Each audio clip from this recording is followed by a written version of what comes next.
नमस्कार, तुमचे सर्वांचे आजच्या व्हिडिओमध्ये पुन्हा एकदा नव्याने मी स्वागत करते।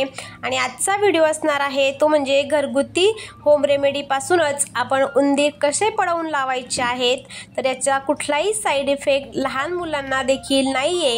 तर या ठिकाणी आपण 1 चमचा गव्हाचं पीठ घेतलेलं आहे आणि त्यामध्ये अर्धा चमचा मीठ घालायचं आहे।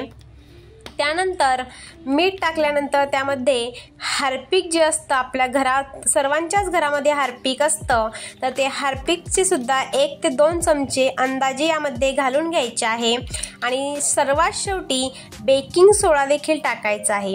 आणि मग खाण्याचं जे तेल असतं तर ते यामध्ये टाकायचं आहे आणि हे सर्व मिश्रण एकत्र व्यवस्थित असं मिसळून घ्यायचं आहे।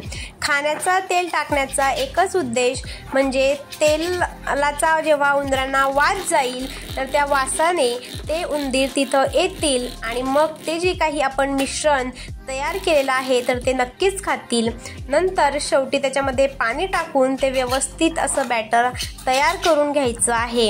एक प्रकारचे गोळे तयार होतील इतपत आपण त्यामध्ये पाणी घालायचं आहे आणि अशा प्रकारे व्यवस्थित ते मिश्रण जे आहे तर ते मिसळून घ्यायचं आहे। आणि ह्या ज्या सर्व गोष्टी आहेत तर याच्यामध्ये कुठलंही असं केमिकल वगैरे नाहीये, कारण या गोष्टी सर्वांच्या घरामध्ये उपलब्ध असतात। बाहेरून सुद्धा तुम्हाला कुठूनच आणण्याची अजिबात गरज नाही। आणि लहान मुलांनी जरी एखाद्या वेळेस चुकून या वस्तूला हात लावला तर कुठलाच साइड इफेक्ट होणार नाही। तर सर्व आपलं मिश्रण तयार झाल्यानंतर एक कॅरी बॅग घ्यायची आहे किंवा पेपरचे तुकडे सुद्धा तुम्ही घेऊ शकतात आणि त्यानंतर त्या कॅरी बॅगचे छोटे छोटे असे लहानसे तुकडे करून घ्यायचे आहे। आणि आपल्याला तर माहितीच असतं की आपल्या घरामध्ये कुठे कुठे उंदीर येतात, तर त्या ठिकाणी आपण या कॅरी बॅगवर मग त्याचे छोटे छोटे गोळे बनवून घ्यायचे आहे।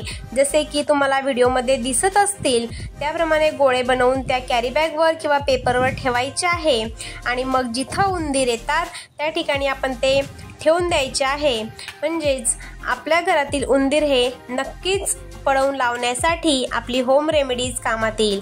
आजकाल बाजारामध्ये खूप अशा केमिकलचे जे काही प्रोडक्ट असतात, परंतु असं आहे की जर आपण काही केमिकलयुक्त प्रोडक्ट आणलं तर ते घरामध्ये आपण थांबायचं नाही किंवा त्याचा वास आपल्याकडनं घेतला जात नाही। लहान मुलांना सुद्धा त्याचा धोका असतो, त्यामुळे या रेमेडीजमध्ये कुठल्याही प्रकारचा लहान मुलांना हात जरी लागला तरी धोका नसतो।